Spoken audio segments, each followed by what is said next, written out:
मेरे साथ कार्यक्रम में शामिल होने आज एक बेहद खास मेहमान मेहरबून ईरानी सर, जो कि बाजार के मैक्रो और माइक्रो सभी फैक्टर्स पर बड़ी गहरी पकड़ रखते हैं। ग्लोबल मार्केट्स हो चाहे भारतीय बाजार, उनकी बराबर नज़र रहती है और साथ ही बाजार में इन्वेस्टर्स के मूड, माहौल और उनकी नब्ज को भांपने में माहिर है मेहरबून सर। और ऐसे में जब बाजार में बड़े इंटरेस्टिंग मुकाम पर हम ट्रेड कर रहे हैं, एक तरफ उम्मीदें हैं कि सब कुछ खराब पीछे रह गया, बेहतर हो सकता है, दूसरी तरफ डर है कि कहीं फिर से गिरना तो नहीं पड़ेगा। तो इस डर और उम्मीद के बीच में मेहरबून सर, आपका बहुत बहुत स्वागत है। गुड मॉर्निंग, धन्यवाद हमें समय देने के लिए। सब लोग एक ही चीज़ जानना चाहते हैं, इस वक्त अच्छा खासा गिर गए और मुझे याद है इस गिरावट की सबसे पहले जो एनालिसिस किया था, भविष्यवाणी की थी मेहरबून सर ने कि कंपनियों की कमाई जिस तरह से ढीली हो रही है, मामला गड़बड़ हो जाएगा, बहुत ख़राब हो सकता है मार्केट। और वहाँ से एक तरफा तेज़ गिरावट भी आई। सर अब व्हाट नेक्स्ट? जितना ख़राब होना था हो गए या अभी भी रिस्क बाकी है?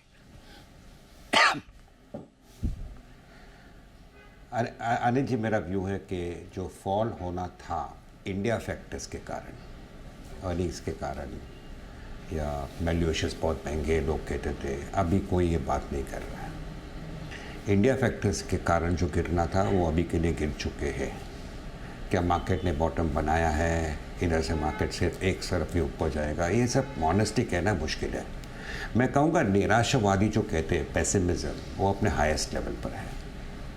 उदाहरण, अनिल सिंघवी जी, मेहरबून ईरानी जी 20 अच्छे इन्वेस्टर को कहते हैं जाके ये कोल इंडिया खरीद लो या पीएफसी खरीद लो। 20 इन्वेस्टर आपको स्माइल देंगे, कहेंगे थैंक यू सर और चले जाएंगे। 20 में से एक इन्वेस्टर भी जाके खरीदेगा नहीं। अरे सर, ये 20 इन्वेस्टर को ना वो तो ठीक है मेहरबून सर, वो तो ठीक है, वो तो ठीक है, उसमें भी कोई बात नहीं, कोई देखे चले जाएंगे ना खरीदे, वो तो ठीक है। लेकिन वो बोलेंगे होली पिक, अभी दिवाली पिक का तो देख लो, न्यू ईयर पिक का तो देख लो, वो तो उल्टा हिसाब है। उससे ज़्यादा बढ़ चुका है आगे मामला।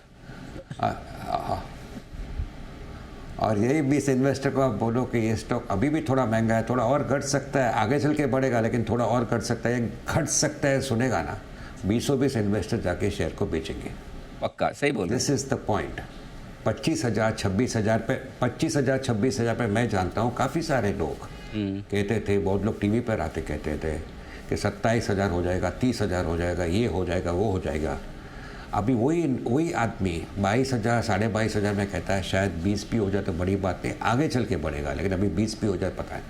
ऑनेस्टली अनिल जी, आपको मैं रिस्पेक्ट करता हूँ, आपके अनुभव को रिस्पेक्ट करता हूँ, और मैं इतना आपको कहता हूँ कि ये जो मार्केट का जो प्रेडिक्शन करना है ना, थोड़ा डिफ़िकल्ट है। ट्रू।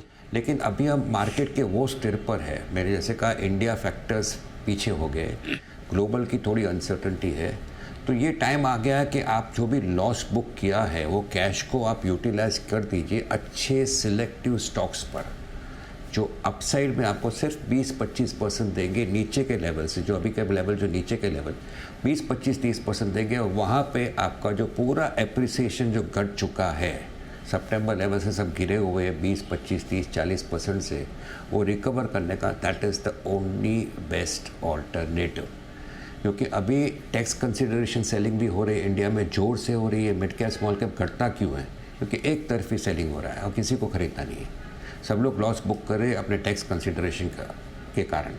और मार्केट्स एंड मार्केट में are not in a bullish mode at all. आप कितनी भी तेज़ी की बात करने की कोशिश कीजिए, कोई आपका सुनने वाला नहीं है।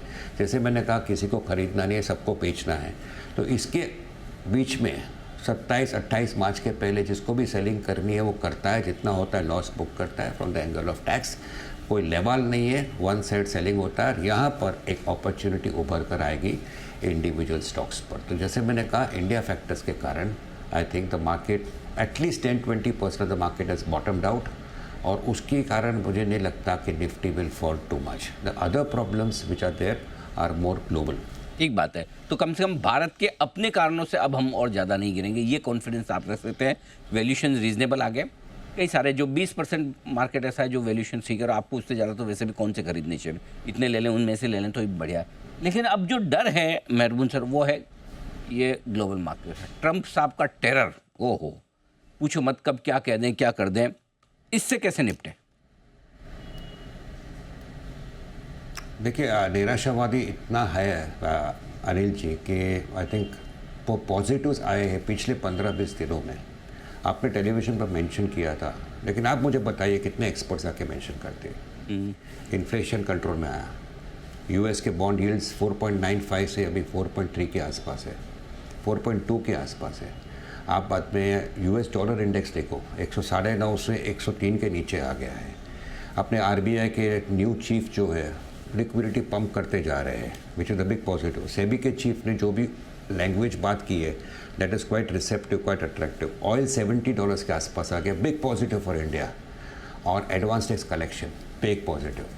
अगर आप ये सारे पॉजिटिव फैक्टर्स को देखो तो मैं कहता हूँ कि आप इतने नेगेटिव क्यों हो मार्केट में। नेगेटिव इसलिए हो क्योंकि आपने खून देखा अपने पोर्टफोलियो में, आपका माइंड पूरा नम हो गया है। और जैसे 6-8 महीने के पहले किसी को नेगेटिव देखना नहीं था, आज किसी को पॉजिटिव एब्सॉर्ब करना नहीं आता है। It will take time. So I think India के लिए काफ़ी सारे पॉजिटिव फैक्टर। रही बात ग्लोबल की, I think tariff kick off जो अप्रैल 2 की बात हो रही है, इट्स अ बिग वरी। और ये बात ध्यान में रखिएगा सर, मेरा पर्सनल व्यू है कि आज के बीच में और मार्च 31 के बीच में अगर टैरिफ पे कोई ज़्यादा बातचीत नहीं होती है, अपनी एंजाइटी लेवल बहुत बढ़ जाएगी।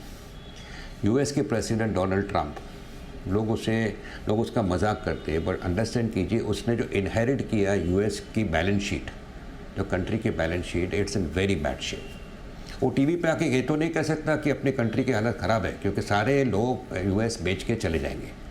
तो he is trying to repair the balance sheet. वो एम्प्लॉयमेंट थोड़ा कम कर रहा है, ब्यूरोक्रेट्स को थोड़ा हटा रहा है, खर्चा कम कर रहा है। He is trying to bring down bond yields नीचे आने से उसका जो फाइनेंसिंग करना पड़ेगा डेट का, वो लोअर कॉस्ट में करेगा। ऑयल को कंट्रोल में रखने की पूरी कोशिश कर रहा है, और साइड में डिस्ट्रैक्ट कर रहा है लोगों का अटेंशन, प्रेशियस मिनरल्स, ये वो बात करते जाता है। हम लोग सोचते हैं रोज का व्यू बदली कर रहा है, but his main objective is to repair the balance sheet of United States which is in bad shape. ये करेगा, अल्टीमेटली होगा, लेकिन इसके बीच में इक्विटी इन्वेस्टर हमेशा बलि का बकरा बनता है। और वो हमने देखा है, नास्डेक 14% नीचे आ गया, S&P 9-10% नीचे आ गया, डाउ जोन्स 8-10% नीचे आ गया ऊपर से। तो ये होना तो हो रहा है, लेकिन इन द लास्ट 6 मंथ्स अभी बॉन्ड यील्ड्स यूएस में हाई थे, FIs इंडिया में जो बेच रहे थे, दूसरे कंट्रीज़ में जो बेच रहे थे, वो पूरी एडिशनल पैसा जाके उन्होंने यूएस के बॉन्ड्स में डाला, क्रिप्टो में डाला, इक्विटी में डाला और थोड़ा सा गोल्ड में डाला। अभी कहीं पर दे आर ऑल्सो रियलाइजिंग कि यूएस मार्केट्स थका हुआ है थोड़ा। 50% ऑफ द वर्ल्ड का जो मार्केट कैप है, विच इज़ अराउंड $45 ट्रिलियन, वो यूनाइटेड स्टेट्स का मार्केट कैप है। वर्ल्ड का टोटल मार्केट कैप है $90 ट्रिलियन। तो 50% से ज़्यादा यूएस अकेले का मार्केट कैप है। तो US is the most expensive market. US को घटना बाकी है, शायद थोड़ा बाउंस आ सकता है। तो ये FIs ने थोड़ी सेलिंग शुरू कर दी। आप देखिए जो क्रिप्टो घटा है, इक्विटी घटा है यूएस में, and that money possibly is going into eurozone. और मेरा कन्विक्शन है कि डॉलर इंडेक्स थोड़ा और घटेगा, पैसा इंडिया में और चाइना में और अदर एमर्जिंग मार्केट्स में आना ही है। Question is time. 1 महीना, 2 महीना, 3 महीना, 6 महीना आएगा। और जब वो आएगा, आप ये आज की जो मंदी है वो आप ज़रूर भूल जाओगे। पैसा आने की तैयारी में है, बस वक्त की बात है कि कितना समय लगाता है आने में, वही देखने वाली बात है। अब आइए सर, ऐसे बाजार में अगर निवेश करना है तो कहाँ, क्या आपको पसंद है और कहाँ से दूर रहना चाहिए? ये सबसे पहले मैं अनुभव से कहता हूँ, ये 100% जो भी बात करता हूँ अनुभव से कहता हूँ कि काफ़ी लोगों को ये है कि मैं जो शेयर बेचता हूँ नुकसान में बेच दिया, वापस जाके ख़रीदूँगा। द पॉइंट इज़ जो भी शेयर घटा है, ज़रूरी नहीं है सब शेयर बढ़ेंगे, क्योंकि पूरा आपका जो ट्रेड पॉलिसीज़ है, ये है वो है, सब आगे पीछे होने वाला है। तो आपके पास जो पैसे बचेंगे रहेंगे सेलिंग करने के बाद, use it to buy good quality stocks. तो मैं स्टॉक स्पेसिफिक अप्रोच पसंद करूँगा। सेक्टर की अगर आप बात करो तो सेक्टर्स में मेरे फेवरेट सेक्टर्स रहे हैं होटल, मेरे फेवरेट सेक्टर रहे फिशरीज़ जो एक्वेटिक्स कहते हैं, अवांती फीड जैसे कंपनी। बाद में तीसरा रहेगा मेरा नॉन लेंडिंग इंस्टीट्यूशंस जैसे कैम्स है, इकरा है, CDSL है, दोज टाइप ऑफ नेम्स। मैं पसंद करूँगा पीटे हुए कैपिटल गुड्स को, जैसे किर्लोस्कर न्यूमैटिक है, किर्लोस्कर ऑयल है, ये सारे स्टॉक्स इतने कटे हुए, आपको पैसा मिलना ही है, ये भाव से पैसा मिलना ही है। लेकिन प्रॉब्लम ये है कि बड़े बड़े हाथी जो है, सीमेंस है, एबीबी है, क्यूमिन्स है, वो भी घटे हुए हैं और मार्केट हमेशा पैकिंग ऑर्डर रखता है।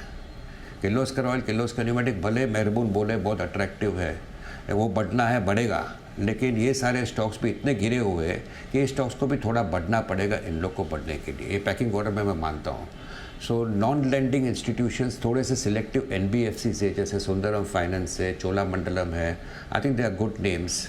Non lending institutions, capital goods पिटे हुए, फिशरीज़, पेस्टिसाइड्स, केमिकल्स और होटल्स, ये सारे सेक्टर्स को मैं पसंद करूँगा। लेकिन फिर से वही बात दोहराऊँगा कि मार्केट में काफ़ी सारे अपॉर्चुनिटीज़ आपके सामने आज भी है। आपने डिसाइड किया आँख बंद करना, आपने डिसाइड किया मुझे कुछ करना नहीं है, लेकिन ये अपॉर्चुनिटीज़ को अगर ध्यान से देखेंगे और आपने जो लॉस बुक किए और जो कैश आपके पास है वो कैश आप लगाएंगे, 2-4-5% तो घट सकता है, लेकिन आपको यह लेवल से 20, 25, 30, 40% अपसाइड में मिलेगा ही मिलेगा। तो बी कॉन्फिडेंट कि अभी जो आपने खून देखा है वो खून को आप माइंड से निकाल दीजिए। Use the sale proceeds of shares जो आप लॉस में बेच रहे हो and buy selected in market. Wait for some time, the market will give you its rewards. Market यहाँ से घट सकता है 5-7%, जैसे मैं जानता नहीं हूँ, एस्ट्रोलॉजर नहीं हूँ। आपके स्टॉक्स भी 5-10% और घट सकते हैं, लेकिन ultimately if you buy selectively आपको पैसे मिलना ही है।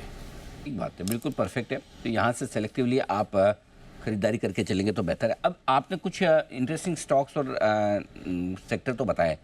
एक जो बड़ी चर्चा बाजार में चल रही है कि भाई खरीदना है तो लार्ज कैप ही खरीदो, मिड कैप और स्मॉल कैप शेयरों का हाथ मत लगाओ। अब होता क्या है मेहरबान सर, जैसे ही थोड़ा लार्ज कैप मजबूत हुए, जैसे आज का एग्जांपल ले लो, अब आपका निफ्टी 250 बढ़ा है, लेकिन मिड कैप इंडेक्स 1.25% 1.5% बढ़ गया, बैंक स्मॉल कैप इंडेक्स लगभग 2% बढ़ने को तैयार है, तो भागते भी हैं बड़े जोर से। तो क्या वाकई में खरीदना चाहिए स्मॉल मिड कैप शेयर, या नहीं फिर ठीक है बड़े शेयर पे ही सेफ्टी रहेगी? अब ऑनेस्टली आई थिंक इतना ख़राब नाम हो चुका है मिड कैप स्मॉल कैप का भी, लेकिन मैं कहूँगा कि बड़े पैसे मिलना है तो मिड कैप स्मॉल कैप ही देते हैं। द पॉइंट इज़, ये टर्म इतना ब्रॉड टर्म है स्मॉल कैप मिड कैप, लेकिन यहाँ पे ही आप स्टॉक्स को अच्छी तरह से परखो तो they will give you a very quick upside. और रही बात मिड कैप स्मॉल कैप की, I think quite a few mid cap small caps आज जो बीटिंग खाई है, कल मार्केट ऊपर था, काफ़ी सारे मिड कैप स्मॉल कैप्स नीचे थे। जैसे मैंने पहले कहा कि जो सेलिंग है, एक्स्ट्रा सेलिंग प्रेशर है मार्च एंड के लिए, और सामने खरीदने वाला कोई नहीं है। तो आप 10,000 शेयर बेचते हो कोई स्टॉक का, 7% नीचे आता है, ऑलरेडी 30% नीचे आ चुका है, तो कहीं पर good quality mid caps and small caps will give you a better opportunity than large caps. लेकिन लार्ज कैप्स में मैंने नाम जैसे दिया, RECB अच्छा है, PFC अच्छा है, कोल इंडिया अच्छा है, सुंदरम फाइनेंस अच्छा है, चोलामंडलम फाइनेंस अच्छा है, कैम्स अच्छा है, CDSL अच्छा है। मैंने अच्छे अच्छे नाम, बड़े बड़े नाम दिए। लेकिन अगर आपने अच्छा सवाल पूछा, और जैसे आपने सवाल पूछा मेरे चेहरे पे हंसी आ गई, मैं जानता था अनिल जी ये पॉइंट पे आएंगे, क्योंकि आपका अनुभव है, मैं रिस्पेक्ट करता हूँ, मैं सलाम मारता हूँ। और ये अनुभवी आदमी जानेगा कि आपको अच्छी अपॉर्चुनिटी पैसे बनाने की you will find in good solid mid caps and small caps जो एकदम नीचे आ चुकी है, कोई दिखता नहीं है उसको, कोई ध्यान नहीं देता है, कोई कुत्ता भी देखता नहीं उसको। लेकिन अगर आपने उसको पहचान लिया और बाय कर दिया, तो ये शायद मार्च ईयर की सेलिंग खत्म होने के बाद आपको शायद अप्रैल में ही 5-10-15% दे सकती है, अगर टैरिफ्स में कोई बड़ा चक्कर डोनाल्ड ट्रंप ने 2 तारीख को नहीं किया तो। तो I think the big opportunity is in mid cap small caps. मुझे कोई बात का शर्म नहीं है कहने में। I know people are lost possibly more money in mid cap small caps, but so what, opportunity comes at very beaten down levels in good quality mid caps and small caps. Frontline से मैं नहीं कहूँगा दूर रही है, मैं in fact frontline, मैंने सारे स्टॉक्स में मेंशन किए फ्रंटलाइन ही है। So I would say that don't ignore selective mid caps and small caps because that is where the big opportunity will come. तो मेहरबान सर, मैं आपको सबसे ज़्यादा पसंद इसी चीज़ के लिए करता हूँ। मैंने आपके साथ कुछ ग्राउंड इवेंट्स भी किए। ये तो टीवी पे तो क्या समय थोड़ा कम होता है कि आप कितना देर बोलेंगे क्या है, लेकिन जब हम ग्राउंड इवेंट पे जाते हैं घंटे 2 घंटे दर्शकों से आराम से बात कर पाते हैं, टाइम की थोड़ी लिबर्टी होती है। वो इतनी बेबाक राय रखते हैं और जो दिल में बोलते हैं वो आर्टिफिशियल नहीं है, सबसे बड़ी बात। नहीं तो क्या हुआ, जनरली सेफ्टी के लिए नहीं लार्ज कैप लेना चाहिए, लार्ज कैप में सेफ्टी है। उनको मालूम है कि वेल्थ और बड़ा पैसा मिड कैप स्मॉल कैप बनेगा तो खुल के बोलेंगे। गलत है तो भी बोलेंगे कि नहीं कहाँ गलती हो रही, अच्छा है। क्योंकि जब तेज़ी का टाइम था तब बहुत कम लोग ऐसा अलर्ट कर रहे थे कि भाई सावधान हो जाओ। अब मंदी के वक्त पिछले 2 इंटरव्यू से लगातार मेहरून सर मुझे कह रहे हैं अब बेचने का नहीं लेने का टाइम आ रहा है। ठीक है, एकदम एग्जैक्ट बॉटम किसी को पता नहीं चलता, लेकिन बिल्कुल एकदम परफेक्ट आपने जो बात की आज बहुत काम की है कि बड़ा पैसा तो अब भी आपका मिड कैप और स्मॉल कैप में फ़र्क इतना ही है कि आपको सही शेयर चुनना आना चाहिए। वो अगर आप कर लें तो फिर वहाँ पैसे ज़्यादा बनेंगे। मेहरबान सर, बहुत बहुत धन्यवाद आपका, समय दिया आपने। अच्छा, आप कुछ कहना चाहते थे? Thank you sir for thank you ji, okay. मैं वही कहना चाहता था कि अगर आप देखिए आज एक स्कूल है, आपको बच्चे को एडमिट करना है, लोग कहते हैं स्कूल बहुत नॉटी बच्चे लोग हैं, लेकिन वहाँ पे भी 5-6 बच्चे तो रहेंगे ना जो सोसाइटी में बहुत अच्छा नाम करेंगे अपना। तो this is the way mid caps and small caps is 1000 share, 2000 share, 2500 share सही बात है। है। इसमें से अगर आप 20-25 को परख लो, I think that is where the money you will make is going to be much more than all the large caps put together. The question is how to select, you have to work hard on that. और ये market में आपको choosy बनना है, आपको काम करना है, मेहनत करना है और जानना है कि स्टॉक्स काफ़ी नीचे आ चुके हैं, अभी एक अपॉर्चुनिटी मेरे सामने आ रही है। एंड डोंट बी इन अ हरी। कहाँ सुना बात आपने काफ़ी सुन लिया, काफ़ी लोगों ने मार भी खा लिया, but ultimately look at good people, look at your good people like you on television, Anil ji, and I think there is an opportunity. And that opportunity, जैसे मैंने कहा, मिड कैप स्मॉल कैप्स में, भले इसका नाम जेनेरिक नाम जो मिड कैप स्मॉल कैप्स है वो अभी के लिए ख़राब हुआ है, बट अपॉर्चुनिटी वहीं पर आएगी। बिल्कुल, अच्छे शेयरों में ध्यान से चुने, समझ कर चुने, और ये अच्छे शेयर आपके पोर्टफोलियो में बढ़िया रिटर्न बनाकर दे सकते हैं।